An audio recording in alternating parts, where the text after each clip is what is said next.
11, 10, 9, 8, 7, 6, 5, 4, 3, 2. What a fight! I think we're gonna win it.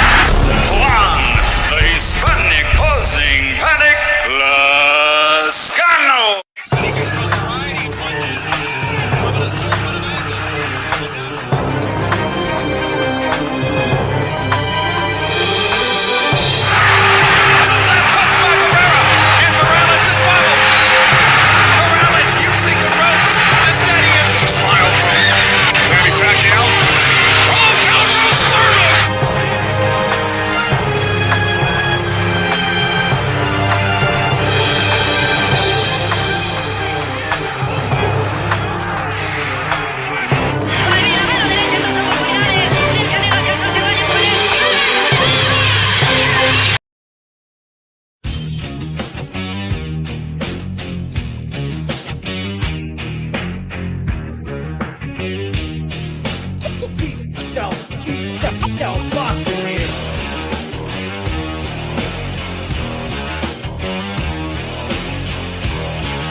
Welcome to Hispanics Causing Panic with your hosts, Calix and D-Style Boxing.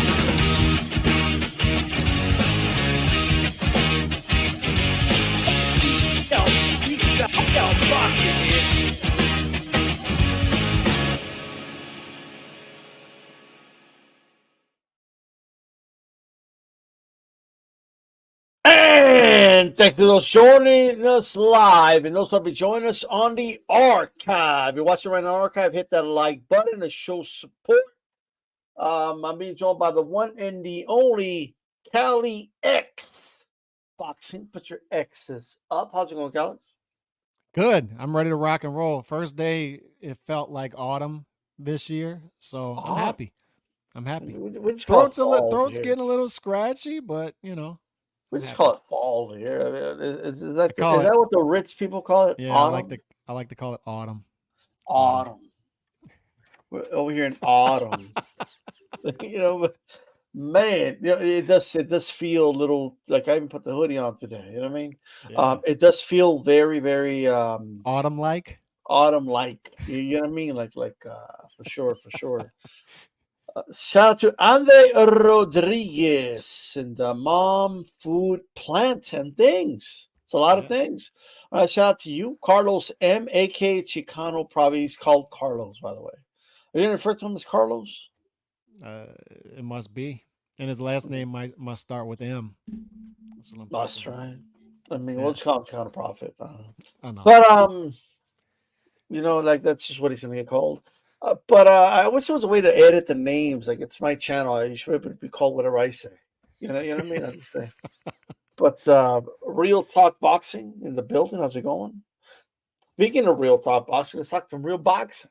Yeah. Let's talk about Beterbiev becoming the undisputed light heavyweight champion of the world. He's been lineal for a couple of years. Now he's the undisputed champion.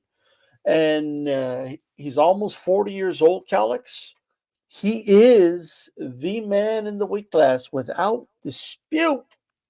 Or is there? I don't know. A lot to talk about. But I know we saw this dude right here. He said that that Benavidez knocks out Beterbiev. What dude? This guy. Don't do that. He knocks him out. Like I'm telling you, he did like 4 videos about it. It's his opinion, but it's quite an opinion. It is an opinion, but did you see anything, truthfully, did you see anything from these guys Saturday that said they would be vulnerable to Benavidez's pressure? Because that's not what I saw. And I spoke about this yesterday.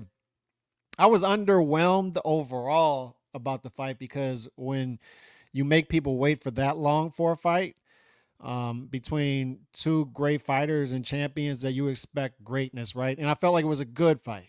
And it was a good fight between two great fighters.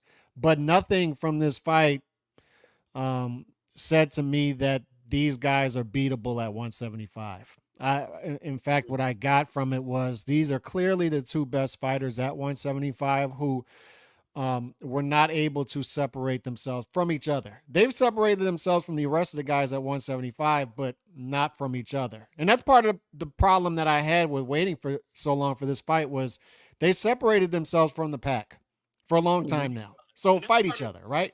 It's the same frustration I had with Bud and Errol is you've separated yourself from the pack, so fight each other. And they waited so long, so you expect something great from that. But I felt it was a good fight, tactical fight between two talented fighters. But there was nothing from this fight that showed me that Benavidez can pick one of these guys off right now. In fact, it was the opposite. I saw a guy in Beterbiev who would not be bothered at all with Benavidez's pressure. That wouldn't work against him. And I think Bivol has the versatility to be able to handle Benavidez's pressure pretty successfully and easy. But that's what I got from it. I don't know what you felt about the rest of the overall the fight. Well, I didn't get that. I didn't watch that fight and say, man, if that was Benavidez instead of Biv. Yeah. You know, that wasn't a thing I got. I think Biv was first of all, it's a completely different style to Benavidez. Yeah. And it's the things that he was doing, I believe, that played a major role into why the fight was what it was, right? I have a lot of thoughts about this fight. Did you think it was controversial, the decision? Well, I want to touch on the word controversial. What makes something controversial? To me, controversial would be there's the difference between debatable and controversial. Debatable is, hey, you could say that could have went either way. Controversial is that guy got it, and I don't think he should have got it. Lomachenko versus Haney to me is controversial. That's controversial. This is debatable. To me, Canelo Golovkin 1 is debatable. Canelo Golovkin 2, debatable. Those are debatable decisions. They're not robberies. They're not controversial. This to me wasn't controversial. It doesn't fall underneath that because there's so many subjective rounds and a lack of separation between the two. I agree with you that it's not controversial. I don't even think 116, 112 Beterbiev was controversial, to be honest. Well, here's what I want to get at. So I agree with you that it's not controversial based on me and you, right? But it's my opinion. I mean, I think something's controversial if the public makes it controversial. Right, meaning I may not agree that it's. I agree with you that it's a debatable decision, right? I think it was a very close fight. But there is, I believe, enough people that are making a controversy out of it, right? There's a controversy. So? Well, yeah, because there's a lot of people saying that Bivol should have won. Okay, you know what I mean? But it doesn't mean I agree with them, right? But I believe that's what makes something. What makes something, I guess, controversial and a controversy are two different things, I guess, right? Mm-hmm. But it's somewhat of a controversy, and I guess, you know, because there's some people saying that it should have gone the other way. But I agree with you. I don't think, in terms of the fight, I don't think it was a fight that I feel either guy clearly won. I just don't. And I didn't have a problem with the scorecards, to be honest with you, because I think it's almost like in baseball, the tie goes to the runner type thing. I just think in close fights where you have so many rounds that are close that you almost just want to give the edge to the guy who's more aggressive and coming forward and trying to throw more punches. That's just how I felt. I know people like Andre Ward, Paulie Malignaggi, they're the ones I think making this controversial. And once again, it's their opinion. I think they tend to. I know why too. Right, I do too, especially with Andre Ward. I think it's a multi point of attack from him. Multiple reasons why he has an issue with this, but that like benefit those two guys think that the guy fighting in a more bladed stance and was being more economical won the fight. Yeah, on the back foot. No way. Those two dudes felt that way. I just think when you have that type of a fight, you can argue. Like when you and I and Chicano would be on his channel arguing, debating out on Al Chile with about what happened first Canelo versus Golovkin fight. I think the difference there is Canelo fought a much more economical fight. I rewarded Golovkin, which is why I scored that first fight 116, 112. But once again, there's a lot of subjective rounds there. And the difference that I felt here was Canelo, I thought fought at a higher skill level. I think Canelo and Golovkin in that first fight fought at a higher skill level, not by much, but than what we saw on Saturday between these two fighters. That was a high skill level fight. And you could argue that Canelo did a better job of being the economical but effective fighter in that fight, landing more efficient. I don't want to get into this mental gymnastics. To me, it's just gotta get into it. Who's landing the? We're who's gymnasts. But here's the thing: do it. People do this thing where the criteria of scoring a fight. We all know who's winning a round based on it's professional boxing. Who's landing the harder, more effective punches? That's what it is. And you reward defense if a guy is not doing that. But Canelo in that fight was landing a lot of effective shots, not as many, but a lot of effective shots in that fight. And to where I could say, I could see that. Bivol was doing the same thing here, but I felt like from more people watching this fight that they felt Bivol was being a little using a little too much movement and being a little too negative during this fight At to times where, it was, yeah. especially in 11 and 12, that basically handed those rounds to Beterbiev when the fight was still on the table. 100%.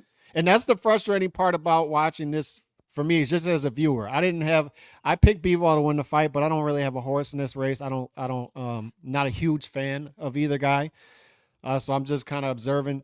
And the frustrating part for me, and the frustrating part watching these guys' careers is this fight Saturday was to me a microcosm of their careers, that they're great. There's no doubt about it. They're great. And they're two, you could argue, the best light heavyweights of this era. Fair enough. That's great.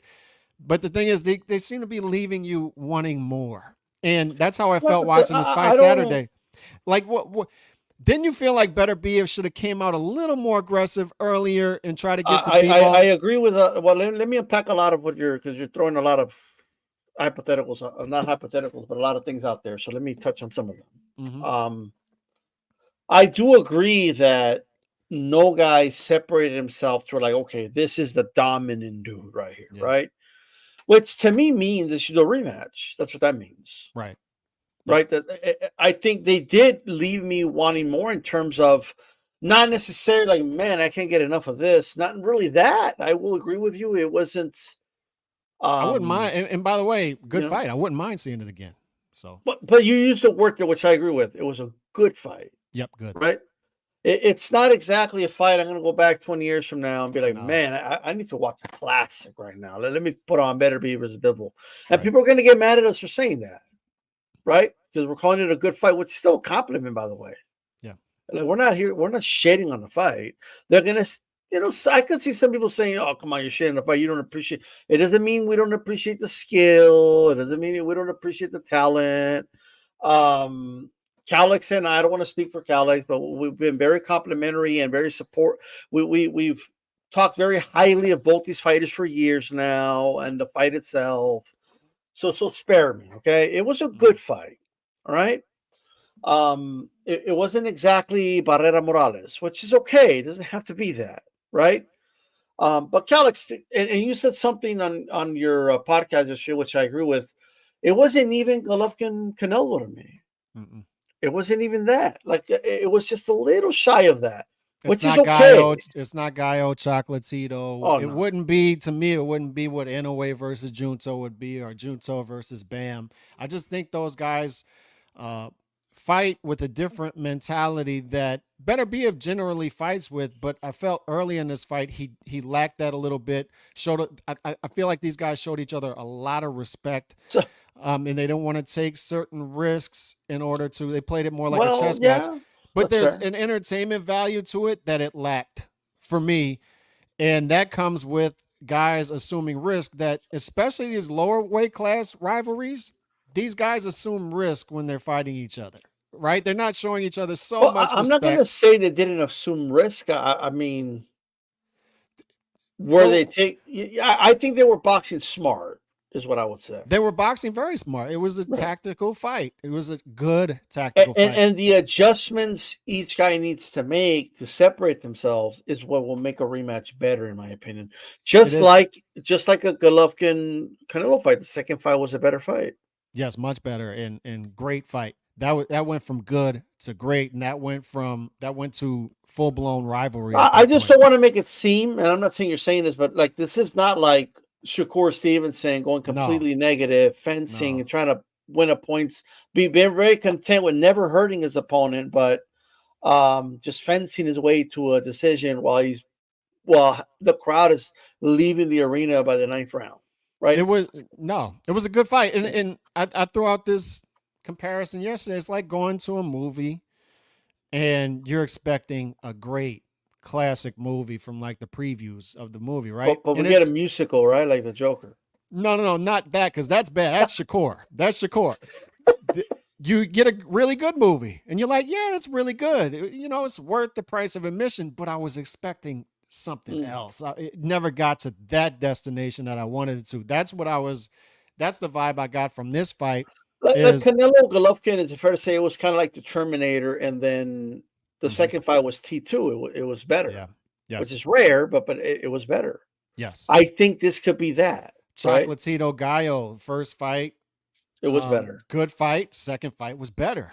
Right. And that happens sometimes. But the thing, and I feel like the second fight between these two guys would be better as well, which is why I want to see a rematch.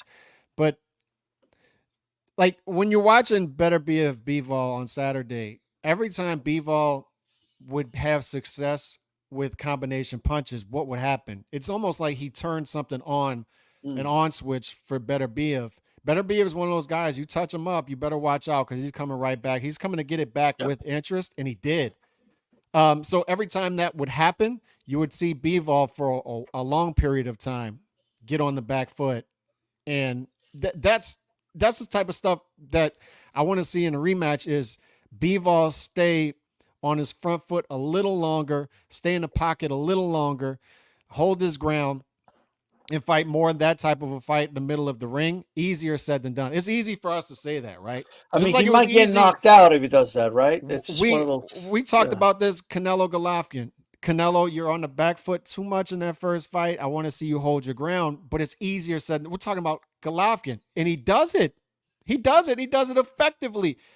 That was one of the best adjustments I've seen made in modern boxing is what Canelo did in that second fight against Golovkin, and that's why I felt 100%. He won that second fight. And I don't see any controversy behind that. It's easier said than done for guys like facing guys like Golovkin and Beterbiev. And I saw that with Bivol in this fight to where he got a little gun shy when he had success offensively and Beterbiev would come back and get it with interest. You would have long periods of time where Bivol would get a little gun shy after that. So I think this is where, and Bivol actually said this to Vegas after the fight, said a fight he watched and studied on the lead up to this, which is good to see because it's good to see fighters that are students of the game. But Bivol mentioned, he watched Leonard versus Hagler. Right? He was very impressed with the way Leonard was constantly moving throughout that fight. But something specific. Shout out to Joe Beebe. He interviewed Ray Leonard a couple years ago. And Ray Leonard said this to him. He said, the game plan was, and I think this is what you're kind of alluding to, well, what kind of helped Leonard win that fight in the judge's eyes was he started the fight. He started every round strong. And ended every round strong. He took a little bit of a break in between, in the middle, and then he ended the round strong, right? Yep. So there was a break was in the middle, not towards the end, not in the start of the round, because for whatever reason, people are going to remember the very start, how you started, and how you finished. It's a psychology. If you start strong, yeah. So he can still take those quote unquote, if you want to call it breaks, being negative, whatever you want to call it, right? Avoiding engagement, if we're honest, that's what it is, right? But if he does that in the middle of the round and he's able to start strong and end strong, right?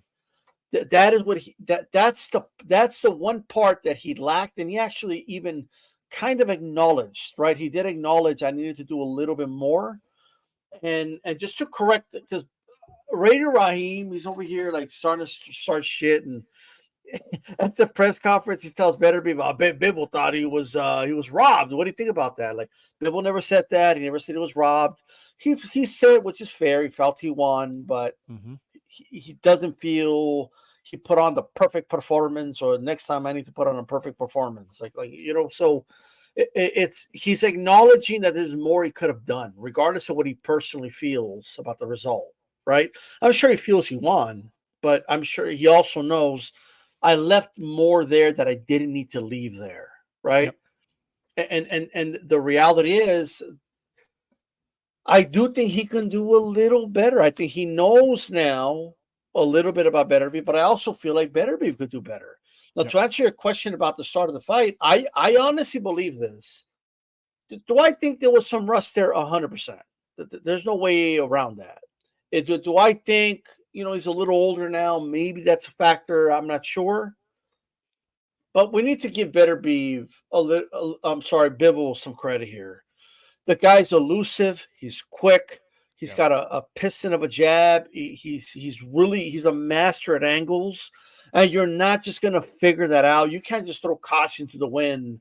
Even Canelo found that out. At some point, Canelo knew, okay, you know what? I know this guy's not perceived. I'm not saying he's a big monster puncher, Bibble, right?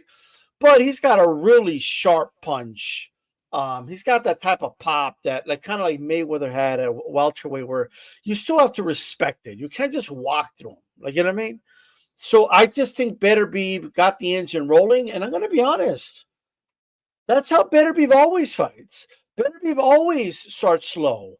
Yep. Remember when he knocked out this guy? Shout out. I'm a hard working. I mean, no offense to Smith, but he's a plotter and he's a power puncher himself. So what did Beterbiev do? What did you do to a puncher? You back him up. So he fought differently against him, but against Vostik, people had him behind on the scorecards, but he started to break him down, right? And the way Beterbiev fights, it is like a snowball. It starts to snowball, and he starts to get bigger, and he starts to mount that pressure, and it's like a train. It starts to roll, and then eventually it turns into a freight train, right? So I don't necessarily believe Beterbiev had a wrong game plan here. He's going to have to make some adjustments because Bivens going to make some in the rematch, and I want to see it. You know what I mean? But he's going to be a little older, though. Yeah, with their game plan, they've definitely priced in the respect that they have for each other, and it showed. Bivol knew that he couldn't get too aggressive offensively and throw the combination punches that he had success with against Canelo. He knew he wasn't going to be able to do that with Beterbiev, and I think he tried it at times, and when he saw what was coming back, he didn't like it, right? So he went back to the game plan and felt like the game plan was enough to win. Just subjectively, the judges had it the other way. Beterbiev, the same thing. Mm-hmm. He had a game plan to attack Bivol, but smart aggression. And it worked in spots, and it worked enough to win the fight. Go ahead, get that super chat. Alexander Wilson. Bivol took chances around 79 and comboed and chased Beterbiev and got caught with an up jab that hurt him. Bivol was hurt a lot in there. There was times where he did. You could tell Bivol felt it, and he respected. And he said after the fight, by the way, to speak to that I felt his punches through the glove.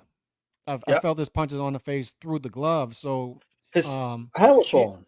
I think he said something to the effect of Canelo has bigger one punch power.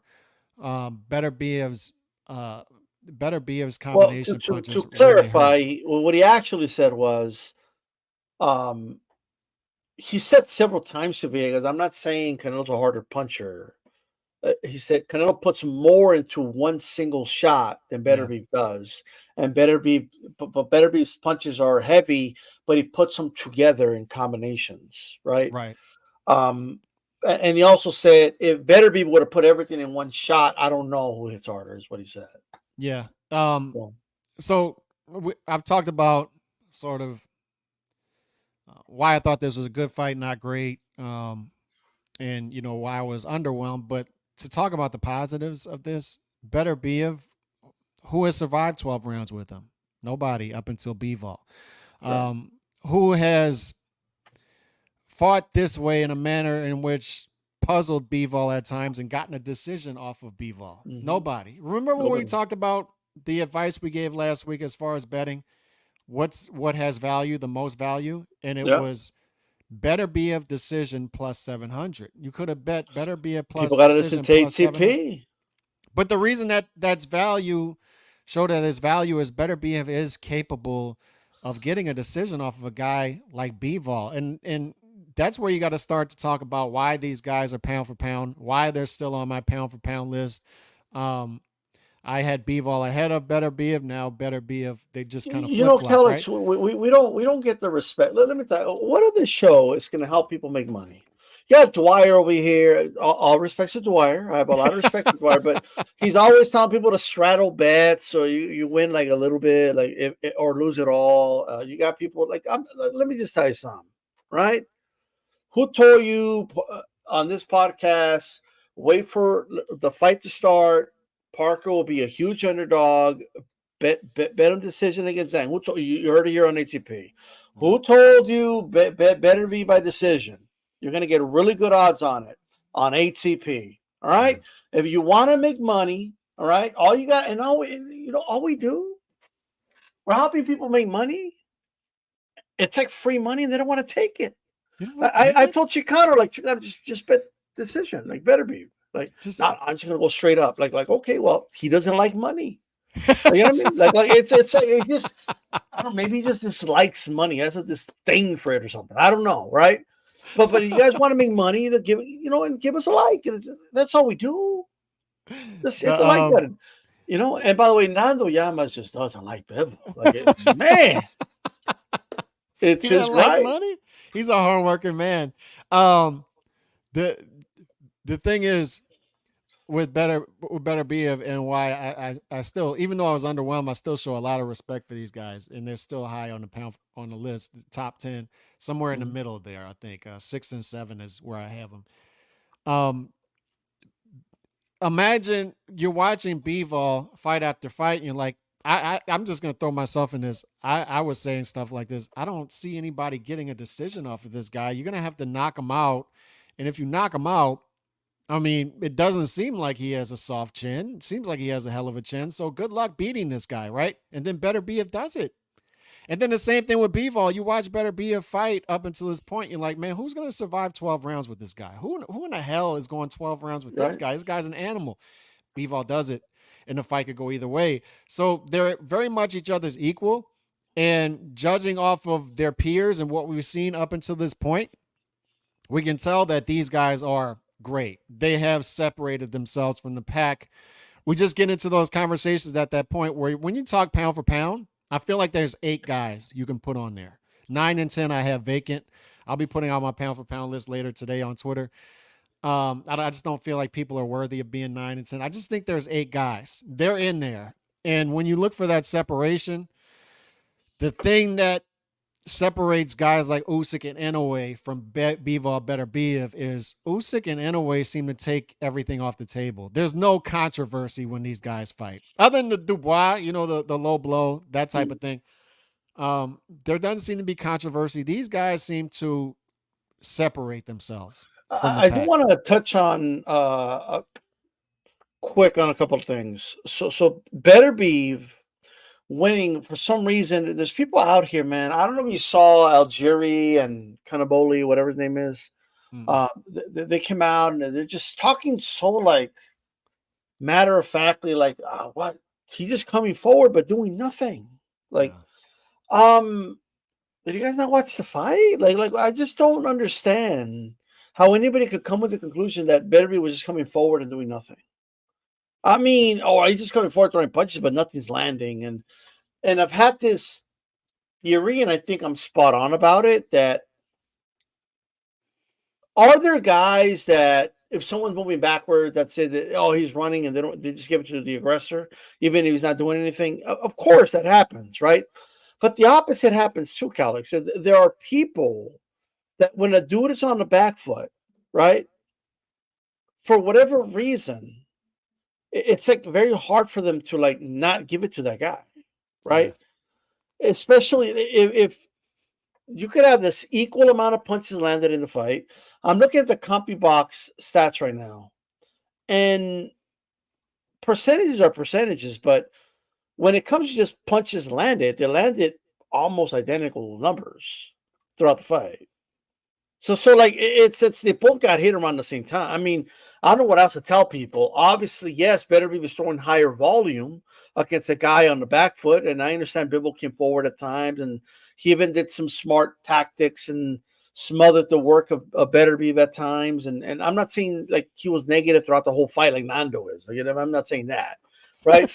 You know, but what I'm saying is, for whatever reason, and the best example I could give anybody is Teofimo against Jermaine Ortiz. They landed the same percentage. They landed the same amount of punches, right? But I heard people talking about how Jermaine Ortiz was put on a great defensive clinic, and nobody wants to appreciate defense. Why? Because he's moving backwards. Canelo versus Lara, right? Canelo versus, yeah, moving backwards isn't defense. Moving backwards is avoiding engagement. There's a difference, right? All the punches that Bivol missed, and he missed a lot, right, or didn't land, are a result of the defense of Beterbiev. Yeah. You know? And I'll help with that for the people who don't seem to understand it, is Beterbiev, much like Golovkin, it has undervalued, underrated defense, head movement, and how they put punches together. And they use the jab effectively both as a defensive tactic and a power shot, defense and offense at the same time. They have a variable with their jab. Sometimes they can use it defensively, sometimes offensively as a power punch. So how they put their offense together almost works as their defense. And at the same time, these guys aren't getting hit coming in. We talked about that with Virgil Ortiz several times, right? Sometimes they just see the more aggressive fighter as a caveman. When there's a science behind what these guys are doing, particularly Golovkin and Beterbiev, I saw people saying that, by the way, Alex. How do you guys think this caveman style beat Bivol? Like, yeah, and that's especially, I've seen this especially with those two fighters, Golovkin and Beterbiev. They're undervalued as far as their defense because they're so effective offensively, but there's a reason that they're so effective offensively. How they're using their angles, the footwork, and they're not getting caught coming in. They're getting caught with exchanges, but not coming in, and they'd rather be in those exchanges because that's their type of fight. They want that.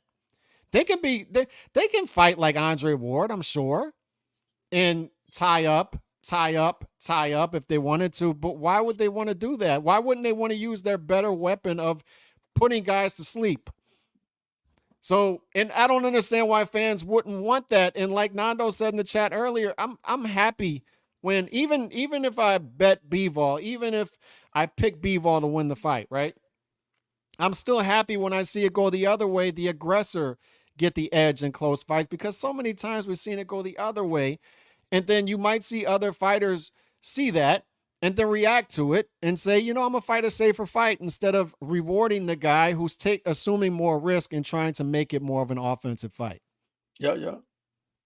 I mean, let's look at total punches landed here, right? Look at, for example, if you want to take round, like any round, right? But look at the percentages. I get that Bivol landed at a higher percentage, right, in most of those rounds, but he's also throwing less. Yeah. Right? But what really matters is what's landing. That's what really matters, right? And look at the, by the way, and CompuBox is more accurate with punches thrown than punches landed, of course, by the way, yes, which may 100%. be why a couple of years from now you might not see CompuBox, especially with AI, the technology that's coming out, if CompuBox doesn't adopt that technology. But look at those last three rounds. 10th round, Beterbiev throws 70 as opposed to Bivol 27. Beterbiev 72 to 34, 63 to 38. That's a huge difference. That's a huge. So for the people out there who have a problem with the judges scoring the last 3 rounds for Beterbiev, I got news for you, man. Like Bivol, Yeah, but here's the problem, Calix. Like, not only did he throw more, but I already know what people are going to say. Oh, but look at everything he was missing when he was. But like, but what about everything Bivol missed?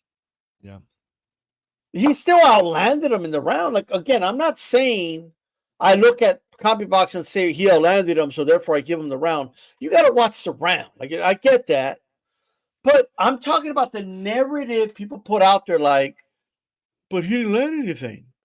He'll land nothing. I don't know if you still wanted the stats up, but no, it's fine. I mean, that tells the story. Is it's a close fight. It's on the table. Very subjective fight. It depends on what yeah. you like, right?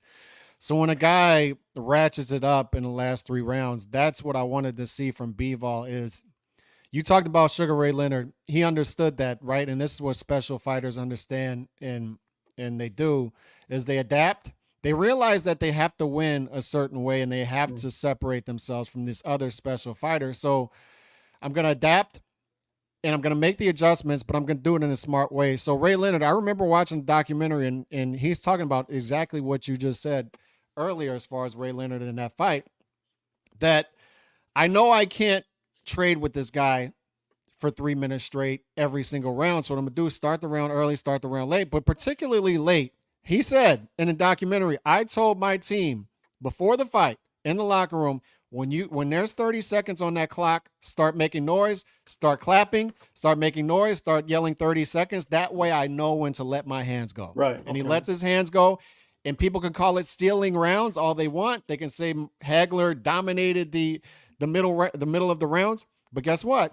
People remember the start and the beginning. Well, I watched the fight, and every round was up in the air. So if it's up in the air, the guy who puts a little more in that final sprint usually gets to the finish line, right? You call, well, he stole they don't say you stole the sprint at the end, right? Like, it is what it is, right? But when you have close fights like that are subjective, I just feel like Bivol missed out on an opportunity late. He could have taken something out of Ray Leonard's book there and said, the last 30 seconds, I'm going to go after this guy. I'm going to let my hands go. And then every once in a while I can clinch or something, but I'm going to try to make an impression with the judges to finish this fight off. The fight was on the table. And to me, that's why the scorecards are fine. I don't have a problem with the scorecards. I could see it easily going to Bivol. I understand that. I had the fight a draw. I had Bivol up 6 rounds to 4, and then I had him losing the last 2. I scored it for Beterbiev, believe it or not. I scored 7-5 for Beterbiev. A very close fight, though. What I will say, I was patting myself in the back after the fight, even though my prediction was technically wrong. However, my breakdown, how the fight was going to go, was almost on point. I said, regardless of what happens, after 4 rounds, Bivol will be up, right? In the middle rounds, Beterbiev will turn the tide, and Bivol would have to weather a storm of some sort in the middle rounds. I felt Bivol was good enough to make some type of adjustment to weather the storm and win some rounds in the later in the fight, which he did. And then I felt the fight will be up in the air in the championship rounds. And I felt either Bivol would outbox him towards the end, already kind of figuring out Beterbiev, or Beterbiev would knock him out late, right? I felt those were the 2 more likely scenarios. I think Calix and I both said we just can't envision Bivol being broken down in 7-8 rounds and destroyed, even though that's what Beterbiev does to everybody, right? And that was a very unlikely scenario that we mentioned, right? So here we are, but the judges gave it to Beterbiev. I actually happen to agree with that scorecard, the scorecards, that is. And one more thing you mentioned, Calix, and I agree 100% with you, is I don't have a problem with 8-4 either. And for some reason, people don't stop and think, like, if there's 5, let's just say there's 5 close rounds that are razor close, right? You can give all 5 of those to one guy, or you can give all 5 to the other guy. You give 1 to one and 4 to the other, or vice versa. You give 3 to one and 2 to the other. You can give, like, there's no rule that says, hey, they're all razor close, so you got to divide them in the middle and give them separate. You know what I mean? There's no rule that says that. So just because somebody has it 8-4, it doesn't mean they had like 8 clear rounds for Beterbiev. It could easily mean like they could have easily had it a draw, maybe. They could have easily had it 7-5 for Biv or Beterbiev, and they just happen to give certain rounds to Beterbiev that were razor close, and it just went that direction. It's not that crazy. It could have gone 8-4 either way to me. I could have seen the 8-4 Bivol. I mean, yeah, like, but people are gonna find that like, what do you mean? That's wide. Like, I get it's wide, because maybe that's a flaw in the 10-point must system. But it just happens to be the way it is. But guess what, right? Like, you watch basketball. Mm-hmm. If I don't know, who are the 2 best teams right now in your opinion? In NBA, I don't even remember who won last season. Well, I don't even know. Let's just say the typical Lakers Celtics, right? Mm-hmm. Lakers. If the Lakers beat the Celtics by 1 point, a buzzer beater, and every single game goes to double overtime, right? And they win all 4 games, then they win 4-0, 4-0. The series is over, right? It doesn't mean they dominated the Celtics, right? They were all close games. It could have easily have gone the other way, right? But it's just the way it fell. Yeah, it just is what it is, right? It was just one of those fights, and in 4 rounds, they were all razor close. To give it to one guy or the other. It depends what you're looking at. And I'll be honest, if you like what you're looking at, an 8-4 is likely, right? Because if 2 rounds look the same and they're close, and you like what Beterbiev's doing, you're going to give it a Beterbiev, or vice versa. It's the way it is. So that's all I wanted to say. If you would prefer a more offensive-minded fighter, aggression, and it's a close round almost every single round, you might end up 8-4. If you would prefer like Paulie and Andre Ward, a guy who's more tactical and looking to be more efficient and land at a higher percentage and be defensive first, then Bivol's your guy, and you might end up 8-4 the other way. It just is what it is.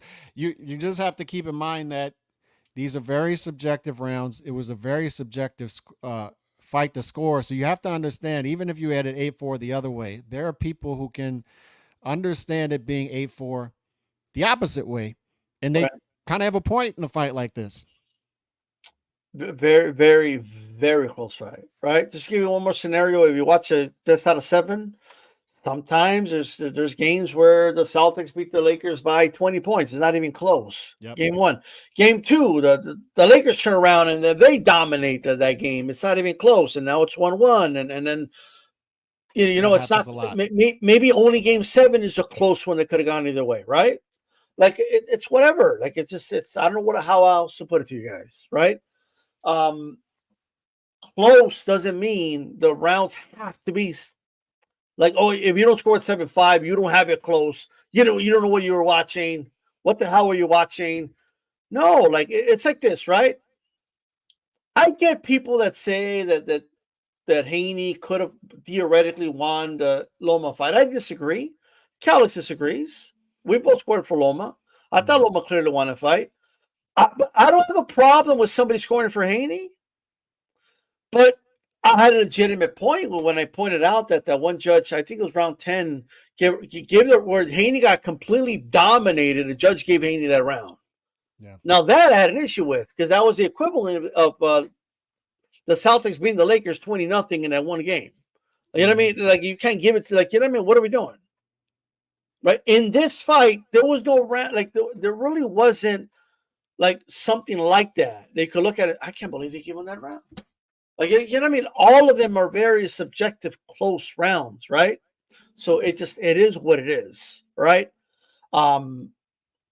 Calix, that's one more thing. I just say it. I need to have this moment. You know what I mean?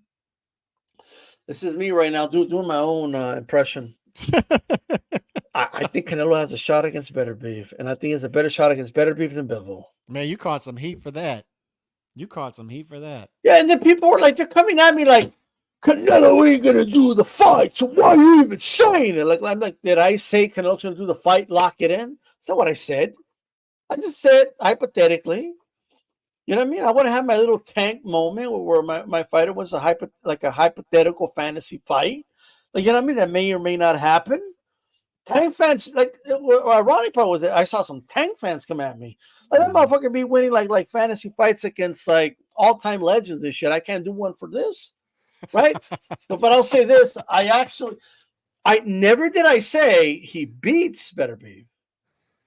That I got to think about that one, and I agree. Beterbiev would be the favorite, and most people would pick Beterbiev. That's fair. I know that, right?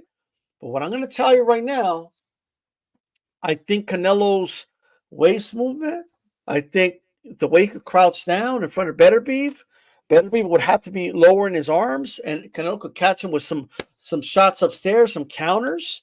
If they fight, and I'm kind of annoyed by this because I was making a lot of these arguments on Twitter, and then Algieri comes out and fucking steals my take. I couldn't fucking believe it, right? But I guess he said it first on camera, I guess, right? But I did type it on Twitter first. But he's right. They're gonna rematch. He's gonna be that much older, bro. So Beterbiev's gonna be a little older, right? I also think Beterbiev is kind of slow and a lot easier to hit than Bivol, right? And I just think stylistically, he matches up better with Canelo. And all these people confident. And I'll make this clear. Beterbiev might win, but he ain't knocking out Canelo. And I know, he'll stop him. Oh, Canelo, stop. Like, when have you ever seen Canelo since he was 19 years old? People still bring up when he was 19 years old and Cotto's brother buzzed him, bro. Well, he could get hurt. Look what happened. Like, fucking drooling, eating crayons and shit. Like, you know what I mean? He was hurt by the brother of Cotto. He was 19 years old. What the fuck were you doing at 19 years old? All right? This dude was fighting a grown-ass man, got buzzed for like a brief second, recovered right away, by the way, hasn't been hurt like that since, right? Has taken shots from Golovkin, who's a sharpshooter, has taken shots from Kovalev. Like, Beterbiev will not stop him. He might beat him, right? He might win the fight. He might even dominate the fight, but he ain't stopping Canelo. You can mark that word right now. Like, stop. Like, are you kidding me? Canelo's got like no neck, bro. How the fuck you gonna knock that dude out? Have you seen Canelo? Like, bro, Canelo is like a massive freaking. I'm just saying, like, you know what I mean? Like, and also he's good enough defensively. I think Beterbiev will have a hard time. Win, lose, or draw. He's going to win those four. He's going to land some big shots on Beterbiev. And we'll see. And we've seen lesser punchers knock down Beterbiev before. We've seen lesser fighters knock down Beterbiev before. I get that's been a while ago, but this wasn't a 19-year-old Beterbiev. This was a younger, more in his prime Beterbiev, not as experienced. But before we go to the last topic, your thoughts on Canelo having a shot? I'm not saying he'll win, but he has a shot. A decent shot, I say. I told you when you posted that. That's my moment right here. That's why I'm not talking shit about Tatel, because I'm thinking my own shit. So. And by the way, I think both Beterbiev and Bivol easily beat Benavidez. That's just my opinion on that. As far as Canelo, I've said this. I said this to you the other day. I give him a better. He matches up better with Beterbiev than Bivol. I've said for a while. I think if he fights Bivol 10 times, I think he might win one. That's just how I feel. I think it's a bad matchup for him. Turns out, Beterbiev is a better matchup for him because the power just doesn't seem to bother Canelo at all. And I think Canelo would rather somebody who's gonna go toe to toe and fight, and he'll have more openings against Beterbiev than he had against Bivol. Bivol, those openings didn't present themselves the way they did against other opponents. And that's a credit to Bivol's elusiveness, and styles make fights, man. Styles make fights.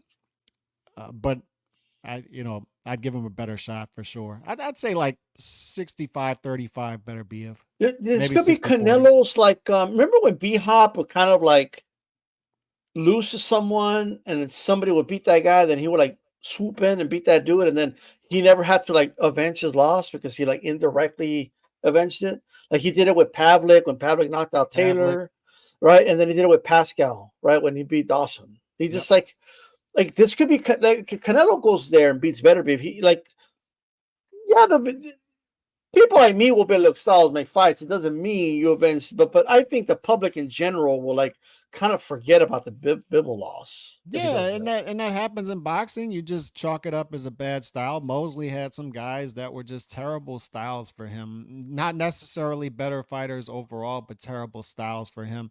And this triangle theory thing doesn't work because of what you mentioned with Bernard Hopkins. That happened a couple of times with Bernard Hopkins, Jermaine Taylor, Kelly Pavlik.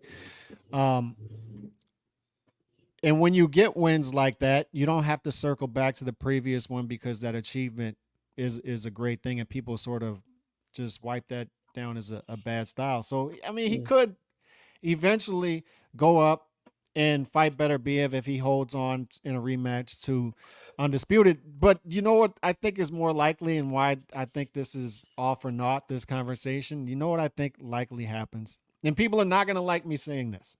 Go ahead. Say I think there's a reason Jermall Charlo is coming back in the picture for an easy fight in December. I'm just going to throw that out there. Boy. I think Jermall Charlo fight is very much a possibility for May. That's just what I'm saying. What's with Canelo always fighting the brothers? Like, you know what I mean? Like, you know what I mean? I still don't get it, bro. Like, you know what I mean? Yeah. Like Cotto's like, I beat Cotto's brother. So now you got to fight the big Cotto, like whatever. But here's the thing. I got an announcement to make. See, HCP, we're very giving here, okay? Yeah. I want to announce a reimbursement deal that I want to just exclusively with HCP. All right? So, look, if you buy a Tszyu fight ticket, show me the ticket proof that you bought it, right? I will reimburse you for that dollar. I will send you a cash app. I will send a cash app and reimburse you. You see the perks you get for watching ATP. But think about who else is going to reimburse your fight ticket to a fight, bro? Who else? You name them. Who else is going to reimburse you when you also, if you go to the fight and you buy a dollar Frosty before, keep that receipt, and we'll reimburse you for the Frosty. Well, college is doing the Frosty. I'm only going to do that. You know what I mean? Yeah. I mean, a piece of gum is more expensive. To their credit, though, the dollar tickets disappeared. Okay. Because you can't get them. You can't get them anymore. Last I saw, I checked yesterday, and it was like they're gone. 80. They're sold out. I think it's $80 to get in the door now. So what happened with the dollar? Like, what tickets were those? They did that for a day and then they disappeared. So I don't know if they sold out. Well, if you have the dollar ticket, I'll still reimburse it. But you got to show me the proof. We're not reimbursing you $80-something a piece. Yeah, I don't know about that one. Just not gonna happen. But we will do the $1. $83 to get in. Tell us to do a Frosty. Damn. Yeah, I'll give you with the ticket, but you have to have the ticket with the Frosty though. You can't just have the Frosty. Don't go get a Frosty at 7-Eleven. Be like, I want Causin reimbursement. No, you got to have the ticket too, right? Yep. So I'm looking at it now, 83 to get in the building, and you can get right up on the ring. Do you think it was a glitch? That's including fees. So including fees, $83 to get in. The highest price seats, including fees, is $508. So you can get it right up on the ring for $508. Wow. That's with fees. $1. I mean, you might as well just do first come, first serve. Like just open the doors. Yeah. But you think it was a glitch or something? $1. It could have been. It could have been. That is crazy. Imagine all the people that swooped in and got those tickets. They're reselling them like for $10 or something. Yeah. So anyway, that's a smart move, by the way. Yeah, like damn. You know what I mean? But I don't know. I don't know the impact. To be honest, I haven't kept up with the news. The impact of the hurricane over there. Calix is the hurricane expert, not me. Unfortunately. So I don't know anything about hurricanes. We don't get hurricanes over here. El Paso, we're like Mayweather when it comes to our defense against like hurricanes. Hurricanes, we don't get touched, bro. Natural disasters. Y'all are fine out there, huh? Or Franklin Mountains be like, bam. You know what I mean? And this Doña Ana Mountains, like, boom. Like, you know, they can't penetrate over here, bro. We bully the hurricanes. I mean, we said we bully Y'all the have shit out of the dust. hurricanes. Y'all have like dust storms, right? Is that what y'all have? We do, but they're not that bad though. Okay. They're not like I've been to Phoenix. They're bad, and like I've been to Arizona. They're bad over there. Oh, no. Like I remember one time I was in Phoenix years ago. Like I just saw everyone like my ex is like pull over. I'm like, why? Like, what the fuck am I gonna pull over? Like, it was moving. I'm like, oh, I got this straight. No, you got to pull over. Like, okay, I pulled over, and then, like, I couldn't see shit, bro. The sand. We don't get that in El Paso. It's not that bad. You know what I mean? Yeah. Very, very rare, anyway. Like, and it's never that bad. So we get tumbleweeds, though. You know, and we suffer from like just being a boring ass city. You know what I mean? Other than that, we're good. You know what I mean? I like this fight. Me too. It's Me too. it was Florida or Minnesota, and the last time we interviewed Glenn, he said he never wants to be in Minnesota again. So think about it, you're like from Australia, right? They usually have like nice weather, and then they send you to fucking Minnesota, right? And it's Yeah. fucking cold as shit. To fight the shitty. You know what I mean? Like just over there, I think he was just like, look, at least in Florida, I could do some shit, but then the hurricane hits. Like, you know what I mean? So it is what it is. But that's the options PBC gave them. Florida. I just have a hard time believing that that's all they could come up with. Like, what about the Hard Rock or a small venue in Las Vegas or To me, Carson, California, that's a beautiful venue. I wish somebody would start doing fights there again and get that place back to what it was at some point. And Tim, like this type of fight would have been perfect for that venue. Perfect. Especially if that's the audience you're trying to reach. Right? You're trying to reach the Mexican audience. I think they could have done that, yeah. So but PBC, Caribe Royale, they don't have a. It sounds. What's it called again? Caribe Royale in Orlando. Wow, like it sounds legit, right? Like it sounds like it sounds really like a James Bond movie, bro. What the fuck is that? Like what's? Yeah, I'll see 007 Caribe Royale. Like what? Yeah, there's gonna be people using the hurricane thing as an excuse, but it's not an excuse. Not the Orlando's more on the east side of where it came in, and not much of an impact. But is it as bad as Oklahoma? An English student is an Australian in Oklahoma. You hate Oklahoma. Or an Australian and a Russian in Florida. Like which one is worse? It's pretty bad both ways. This is the thing. So the Saudis wanted, to their credit, they wanted Tszyu on the Bud card against Virgil. He couldn't do it. Understandable. And they were willing to do it, right? They were willing to work with the Saudis. The doctor told them not, Right, and they were willing to work with the Saudis for that, and that was good. So they wanted. They still are. It's still open. That's what I'm saying. They wanted to get back as soon as possible, and the Saudis wanted them to wait till February. So you say no, you don't want to wait till February. So it's a good move. Get your date. And then I'm sure they wanted to do this in Australia, and I'm assuming it's Murtazaliev's team who didn't want to do it in Australia, or for whatever reason. Glenn told us on the interview that it had nothing to do with the fighter. It was something about some visa issues or something like that with a member of his team. There you go. So they can't do it in Australia. So understandable that you don't want to wait till February. So do the fight in October, and this is a good fight. It's a 4-1 fight, tough title fight, and it gets you back into the title mix. Mm-hmm. Beautifully moved. I'm with you though. Why are the options Minnesota and Florida? And I don't want to get too much in the weeds with this because I'd rather talk about the fight, right? But that's the PBC way to me, and that's how if you want to build Tszyu into a star in America, you may be outsourcing him to the wrong people if that's the goal. Yeah, because they don't know how to get to the Mexican audience. They don't know how to build stars. I think there's long-term and short-term to look at here, right? Mm-hmm.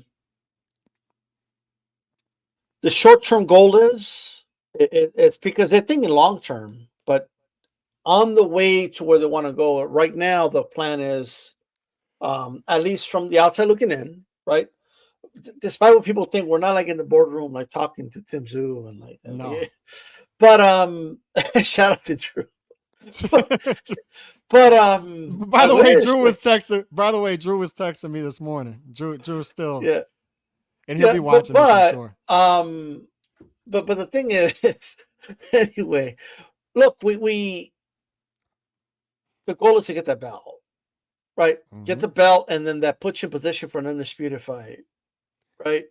And that's and I'm looking at it, and it's like, yeah, I see that. Especially if Turkey wants to do business with him in February. Well, you got to fight in February. And right? by the way, they want to do another one in December in Australia. Yeah, and just so people understand, and this has been made clear by Glenn Jennings himself, they're not contracted to PBC.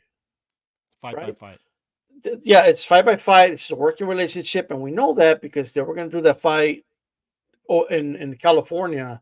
The Tszyu versus Ortiz fight was part of that card. Unfortunately, it was canceled, right? Because the cut wasn't properly healed. But that's a positive sign for me. It means, yeah, they'll do business with anybody. Like if it makes sense, they'll do it. And I believe that we're going to see. He's got to win. It's not a gimme. This is a tough fight. I do believe he's going to win, though. I think he's going to win. But again, it's not a gimme. But theoretically, if he wins, he's in position to get right back in the mix. I'll take it a step further. He might fight assuming Spence Fedor happens. It's been this big thing, but if that fight happens, he probably gets the winner of that fight because I think Bud's done in this division, bro. As much as Paco is trying to force Bud, force the whole Bud situation and give Bud options, I never seen a mandatory have the power to kind of decide not to take the mandatory fight, and then somehow they frame it to where they make it sound like they're letting Fondora just go ahead and move on, and they'll hold off on the mandatory for now because Bud wants a big fight, bro. Yeah, I got some stuff to say about that too. Go ahead. But before, just to wrap it up on the venue, this is a problem in American boxing in general. Because that fight in Oklahoma, I believe that was a top ranked card. This is happening. All of them are doing this, and it's a side fee. And we talked about this for years. It was my first video ever on YouTube. The problems, the ills of boxing. Andre Berto getting paid 1.1 against Freddie Hernandez. I was called the hater for that in my first video. And then also taking the highest site fee, putting these fights on in resorts or Indian reservations where they don't belong. What's wrong with Indian reservations? They're nice, I'm sure. I've been to one once in Arizona at a casino. So nothing against the Indian reservations. Shout out to our Native American audience. Yeah, okay? shout out to you guys. Shout out to them. Despite Calix not wanting you guys to enjoy boxing fights. But they're not as big boxing fans as other demographics. Why not? Because they're Native American? Right. So I think it's a better idea to build these fighters. The chess catching this, right? Build these fighters regionally out. And they've already built Tim Tszyu in Australia. He's got that. And they did a great job of training the market to get them ready for American time. So you have to start this project all over again in America is the thing, which means you have to build him regionally out again. Yeah. And you're not going to do that at Caribe Royale in Orlando. And the frustrating part about that is I wish they had better options than that in Minnesota. They didn't. They had to go and you can't blame them for going ahead with the fight. They want to keep their date. They want to get their title. But the problem with it is this is a tough fight.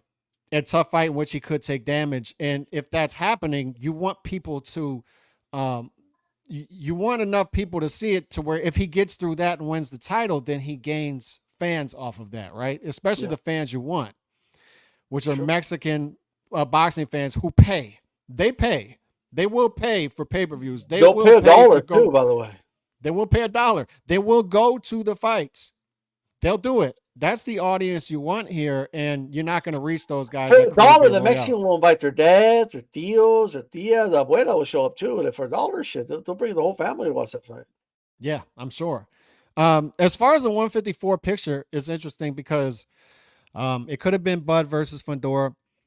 I think there was some posturing there, and there's a lot going on with the Saudis and the sanctioning bodies, and I think Bud is becoming a recipient of this, benefactor of this, and it was the opposite of him at 147, where he was sort of the anti-establishment fighter against PBC, on the wrong side of the street. Now he's very much the system fighter. The system is going to work for him, and he can kind of sit back and see how the picture plays Oh, I think itself Kelly's out. froze on us.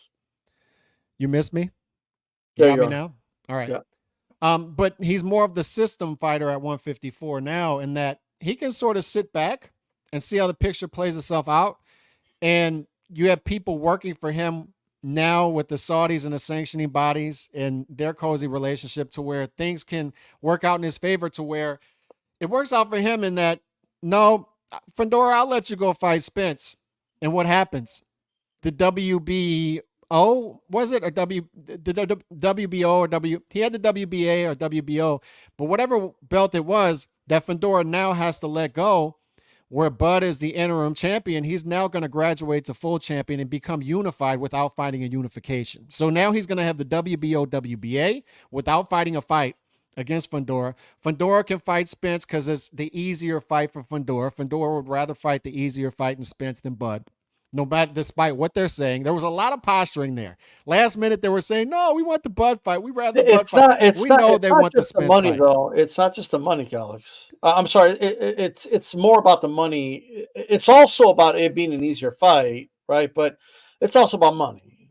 Yeah, they can go to Like, Dallas. They can take it to Dallas. yeah, like the amount of money Crawford wants is Mhm. is that, at least from what I've seen, and I've been shown some stuff, is ridiculous. Like, more than what Spence is going to demand coming off of a loss. And by the way, you could argue it's a better economical fight, Fundora versus Spence, than Fundora versus Bud. I don't know if that's true or not, but what I'm saying is the overhead is less. It's an easier fight for him. So I think how this picture plays out, you can see Fundora coming out with the WBC. So now you have Bud with WBO, WBA, Fundora with WBC, and then rematch possibly between Tszyu, if he picks off the IBF against Murtazaliev, and Fundora for the WBC. And then Bud can kind of sit back. If the Canelo fight does not come to him, he's a well, once per year fighter anyway. Spence is going to beat Fundora, so it'll be Spence versus. You think Fundora. so? Yes, I don't think so. I don't 100%. think so. This narrative that Spence is done because he got the shit beat out of him by a superior fighter to Bud, and I do believe he was a little wagering on top of that. Like, I think Bud beats him regardless, right? But regardless, but it was Spence wasn't 100% in that fight. I think And the narrative that he's done because of that, I don't know. I seen Fundora go to distance and struggle against Ocampo. Tszyu was beating the living hell out of him before the cut, and that's the only reason that fight was close. Right? Or he would have been stopped, bro. He would have been stopped mid-round in that fight. Right? Spence is the betting favorite. And not only that, like, he got knocked up. Like, he got knocked down by Lubin. It went life and death with him. He went like freaking. He got knocked out by Mendoza. He's the shopborn one. Fundora is a walking knockout waiting to happen. Who got very fortunate that could happen to Tszyu, or nobody would be talking about him beating Errol Spence. I'm telling you right now, Errol Spence is going to beat Fundora. He's going to chop down that tree, and everyone's going to say, "Oh, Spence." It doesn't mean Spence is back and he's a beast. It just means Fundora's done. Fundora's chin has been cracked. He's been hurt multiple times. This dude literally fought a blind man and couldn't do much with it, bro. He barely squeaked out a decision against. There's no one at 154 that Tszyu would have that close of a fight with if he was cut right here and both eyes were blinded. This guy had to be wiping blood out of his face, okay, every second of the fight, and was still making it close. Regardless, the picture is let's say Spence. Let's put what Spence happens in to there, Tszyu if he's cut like that against Crawford and he continues to fight Crawford that way? What happens to Tim? He'll get stopped. Well, I'm just saying, like anybody, Bochuk, Virgil Ortiz, anybody else, there's no way it goes a distance. This dude, the fact, and look, I'm not trying to bash Fundora. The guy's a warrior. He's entertaining. He's a action fighter. I have nothing against the dude, but he's the sharp-horn one. He's the one that's been through wars. He's the one that's been completely knocked out. Okay, and I think he's going to get stopped by Spence. Okay, so either way, let's say Spence gets the WBC. So now you have, and let's say Tszyu gets the IBF. So then you would have Tszyu versus Spence, which is a fight that Tszyu's team has said they wanted for a while to consolidate WBC and IBF. So what I'm saying is I think Bud is taking a step back at 154 and saying if things develop or if Mel comes back into the picture, I could take that fight too. If things develop there and I can fight for Undisputed, I'm going to do Undisputed without having to do the work I did at 140 and 147. Right. You know, against Madrimov, that was a tough fight, probably tougher than if you give him the true serum, he didn't expect that tough of a fight at 154. So I think he realizes that this is going to be a tougher task than 140 and 147. This is a much different division. So I'm going to kind of sit back and I'm going to see how the picture develops. And if the Canelo fight materializes for May, good. I take that fight. I'm out the door. I'm done. That's it. I get my big money. I'm out. But if it doesn't materialize, in the meantime, these other guys can beat up on each other. Fundora and Spence can beat up on each other in January. For the summer, after Tszyu and Murtazaliev beat up on each other, the winners of those fights can beat up on each other again more in the spring or summer. And then I'll wait till I'm a once per year fighter anyway. So I'm going to wait till the end of 2025. If Undisputed presents itself, I'll take that one if Canelo doesn't. I think that's the type of thinking that Bud has right now is I don't think they're interested in fighting 154 unification in the spring, 154 unification in the summer. I don't think he's of that mindset. If something falls in his lap at 154 that gives him undisputed accolades or a Mel Charlo rivalry fight, then he'll take it. If Canelo doesn't present itself. All I'm saying, man, I just don't see Bud at this point fighting one of those dudes. I just don't. I think Bud at this point, it's cash out time. I want that big fight that's going to give me a lot of money, right? And the only reason he did this fight, in my opinion, I think it was a way to sell to people that, look, I'm going to move up another weight class, dominate another fighter. See, I could fight Canelo, right? Let me win in the weight class where Jermell was undisputed at. So I can now say, hey, well, you fought Jermell. Why can't you fight me? Right? Mm-hmm. That's what that fight was about. He's trying to get that big Canelo fight. I just believe that. Right? But maybe I'm wrong. We'll see. No, I think you're right in that. That's the main goal. And if that presents itself, he's done. There's no 154. Yeah. But I have to believe there's a reason that all this posturing is happening at 154. That he gets a unification fall in his lap without having to fight to unify the belts. He unifies the belts. I think that type of stuff is happening for a reason. They're positioning this in case, as a consolation prize, in case Canelo doesn't decide to fight Bud and play ball with the Saudis, then Bud has this other option at 154 to go to. And by the way, they'll pay him handsomely to fight for Undisputed in Riyadh. And on top of that, he'll have 3-time Undisputed at that point right off into the sunset. I think that's a possibility. One more thing, and hopefully somebody at PBC is listening, and hopefully I do believe that No Limit has to kind of set their foot down when they have a good idea and tell PBC, look, either you do it with us or we'll do it with somebody else. Somebody else will do it with you, right? Next year, March, when I believe it's either rugby or I'm not sure what it is, but when 20,000 Australians are going to Vegas, early right? March, yeah. And they're going to be there, then you got to fucking put the Tszyu event there. You have No Limit. You got to tell them this is when we're going to do it. That's going to give us a jam-packed crowd. There's already Australians in Las Vegas. That's the time to do it. Just imagine that. Spence, Tszyu, Las Vegas, if it happens, or even the rematch with Fundora, right? During that day, and you sell out the T-Mobile easy with that. At least 10,000 Australians easy will be there, plus whoever else goes, right? So that's the time to do it, quite frankly, if you're going to do it in Las Vegas. You want to talk about an Aussie takeover? That's the way to do it when you already have Australians there, right? They're already there for the weekend. Oh, Tszyu's fighting too. They're going to watch that too. They're already there, right? So I just hope that that's what they do instead of coming up with their own like weird ideas. Because sometimes I don't know what the fuck PBC's up to, bro. Like I don't know. Like You're not the only one. You're It's not like, the only don't you one. want to like? Don't you want to make a big event, or is it just whoever puts some money in our pockets and we don't care after that? You know, that's just the way I feel about it. But and if they could do that with anybody else, bro, like they could do a Riyadh season card like in that weekend. It would make all the sense in the world, quite frankly. Okay, Alex, any final thoughts? Bivol Beterbiev, good fight.